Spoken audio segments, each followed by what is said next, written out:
All right, game day. We're repping our coffee and we're gearing up for a big game versus Tampa Bay tonight. It's East Coast Sports. Let's go. Sorry, Leaf fans. This one's for you. This is a story all about what Leaf fans like to wear on their butts. So just take a minute and sit right there. I'll tell you what Leaf fans like to put on their derriere. From the East Coast of Canada, where I'd ways, repping the Habs from early days. Then one day, repping the Habs at school, a couple of Leaf fans thought they'd be cool. I threw one little chirp, their hands were in the air. That's when I realized Leaf fans wear girls' underwear.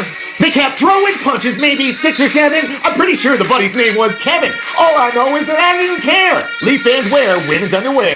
Game day, Habs fans, and it's a big one in Tampa Bay tonight. The Montreal Canadiens are, and we are winding down on the season. Count them, 9 games left for your Montreal Canadiens. Let's get down to business. It's East Coast Sports with your boy Mikey, and we are starting hot in Toronto. They were not waiting for the offseason. Brad Tree living? Bye-bye. As soon as word got out, they were talking about trading Matthew Knives. The owners of the Maple Leafs knew they had to do something.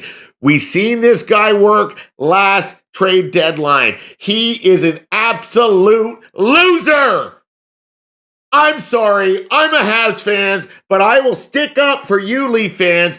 You needed this guy out of there. He was ruining your franchise. Ruined your year, ruined your draft stock, your draft capital, and he is finally gone. Thank the good Lord. Was this Brad Tree Living or Brandon Little we're talking about? Both of them are equally as bad. Oh, man.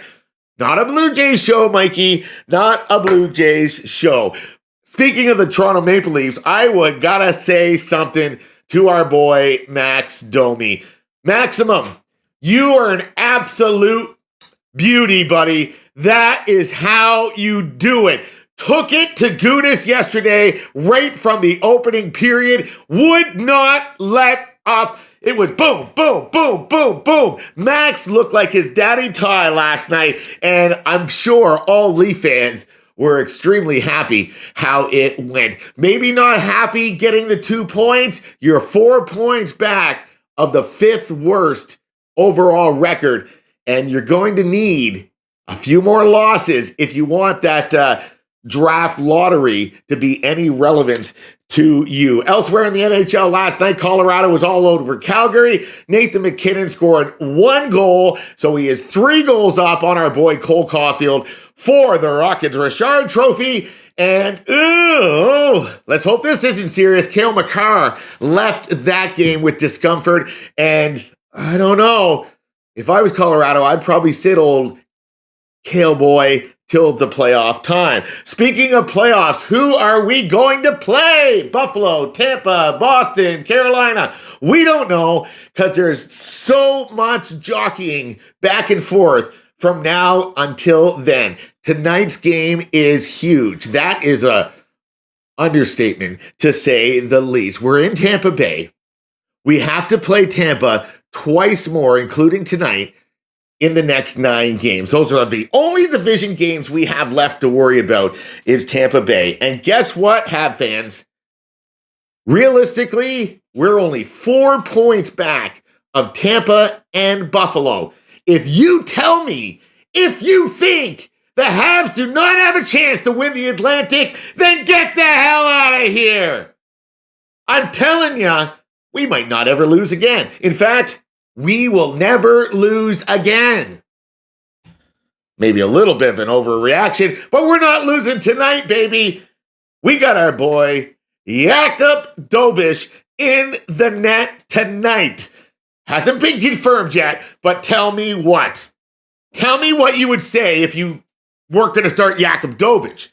Yes, I understand. We all love Jacob Fowler, blah, blah, blah. Jakub Dobeš was the first star of the NHL last week.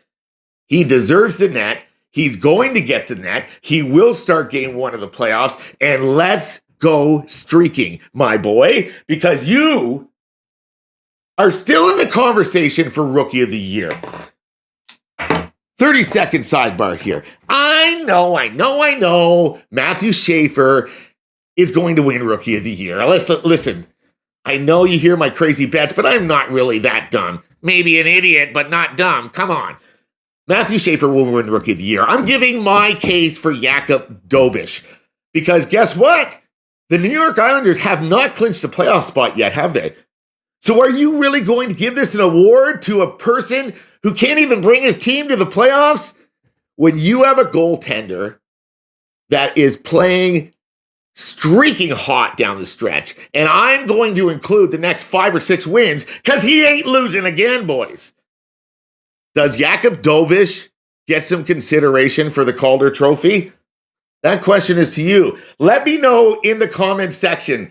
Does he get any consideration? I'm not talking about Demidov. I'm talking about Jakub Dobiš. Elsewhere in the NHL tonight, as it pertains to the Atlantic and the Eastern Conference, Buffalo is back in action. They had a couple of nights off. They had a big loss the other night. So they're back in action, looking to pull their socks up. New York Islanders are in Buffalo. Dallas is at Boston. Detroit at Pittsburgh. That is a big one. Ottawa at Florida. Philadelphia at Washington. And Carolina at Columbus. Why do I mention all these games? Because it is jammed tight at the bottom. Listen to these point standings. First off, non-playoff teams, Ottawa Senators, Detroit Red Wings, Philadelphia Flyers, all sit with 86 points. All are 2 points back of a wild card spot. I told you, it is locked, intertangled. Columbus sits in the final wild card spot now with 88 points. Now, this is where things start to spread out just a little bit. Boston, Montreal, as I mentioned before, they have been red hot. So they're starting to pull away a little bit. Boston sits with 92 points. Boston right now is 6 points up on a playoff spot. They look secure. Montreal right now is 8 points up on a playoff spot. I checked this percentage. They're 98% chance to make it to the playoffs. So boom, boom, boom, they're in. Let's focus on Columbus, the Islanders, Pittsburgh, Ottawa, Detroit, Philly. Yes, I almost lost my breath because there's that many teams. They're all within 2-3 points with each other, and it's going to go right down to the last games. Last games in the NHL is April the 16th. Write it on your calendar, circle it, because guess what? Soon after, that's when the playoff schedule will come out, and that's when we're buying our tickets to the Bell Center, baby. We're buying some tickets with the money we're going to win. And we're starting tonight. Let it rain, because it's Toonie Tuesday. Get your toonies out and sprinkle a few bets on your favorite betting app. I can't get off these block shots. I've been so damn close. And we've seen Montreal play the first periods. We know they've been getting peppered. So I'm going right back to the well. I don't care how many times I lose. Jam it in, baby. Mike Matheson, Alexander Carrier, Lane Hudson, and Noah Dobson. 3 block shots each. That's all I'm asking for. Montreal leads the league in block shots. If you've been watching their games, they're blocking everything. $2 will pay you $120. That is a 60-1 bet.